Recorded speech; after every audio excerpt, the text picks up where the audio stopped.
Hey guys, I hope you're ready for breakfast because today I'm gonna share some delicious and easy overnight oat recipes that you can make for a healthy morning meal.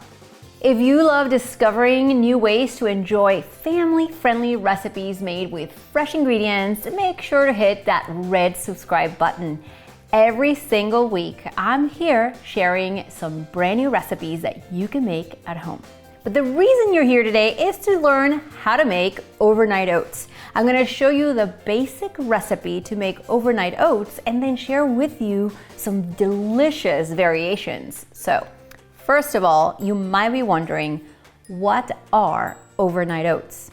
Overnight oats are the no-cook version of regular oats. They are made by mixing your dried oats with your choice of milk or any add-ins like berries, which is what I'm going to use today. You can also put in nut butter, vanilla, cinnamon, you get the idea. Now, instead of cooking your oats and eating them hot right away, they are soaked overnight in the refrigerator. So breakfast is easy and ready to go first thing in the morning. Overnight oats are the perfect grab-and-go breakfast for busy weeks because you can just prep them ahead of time, grab and go, and take them to school or the office or eat them on the go like me.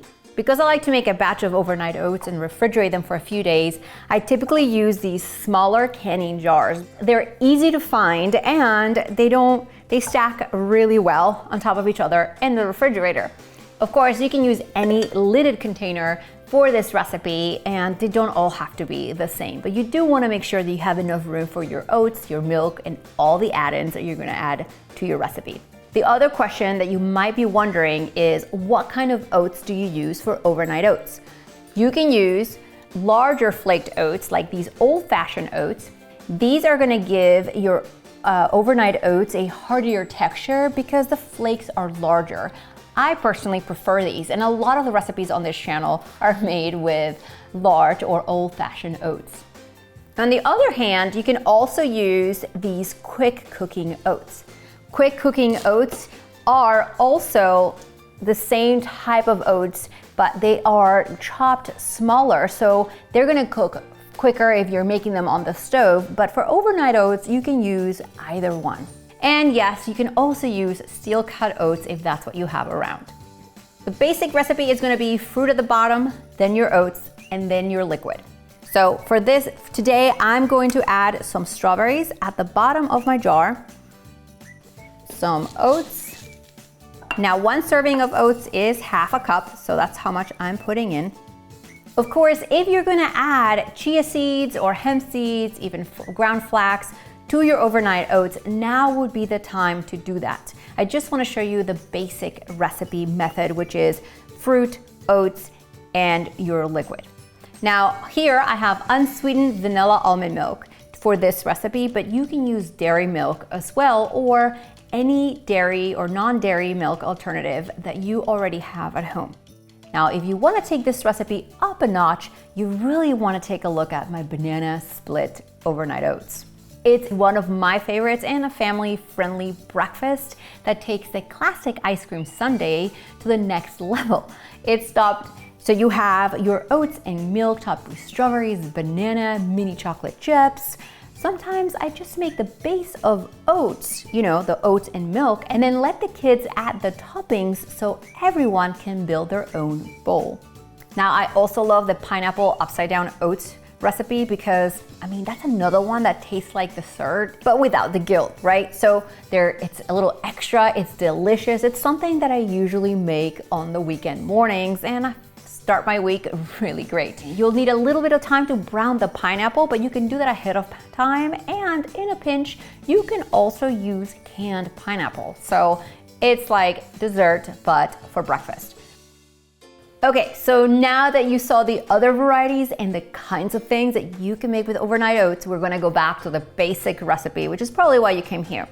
So we have our fresh fruit at the bottom. I used some strawberries today, but in the freezer, you can, if you have blueberries or frozen strawberries, just chop them up small so they stay at the bottom of your jar. Then I added my oats. I used old-fashioned oats, which could be, you could also use quick oats as well. And then you do want to add flax or chia or nuts, now will be the time. And of course, our liquid. It just so happens one of the reasons I use these small jars is because a half a cup of oats plus my fruit plus any add-ins fits right in the jar as a single serving. Now, a little trick and something I like to do is take a little bit of vanilla and add it to my jar. It's probably about maybe half a teaspoon, not a lot, but it goes a long way. And then I take a spoon and insert the spoon, make sure that the oats at the bottom get some of that liquid as well. So you don't have to fully stir it because it'll go in just fine. And then you just want to put on your lid. In the refrigerator, it goes overnight, and this is super simple. The next morning, your oats will have absorbed all of the liquid and they'll be cooked. At that point, tomorrow morning or whenever you get to the office or eat them, you just have to, you can eat them cold, which is how I prefer to eat them, or you can microwave them for about 30 seconds to a minute for a warm bowl of oats to go. Aren't overnight oats super easy to make? I mean, right below this channel, you're gonna find all the other overnight oat recipes that I was talking about, like the bananas Foster overnight oats. Make sure you click on the links right below in the description box and hit that red subscribe button. A new recipe video comes out every single week. See you next time.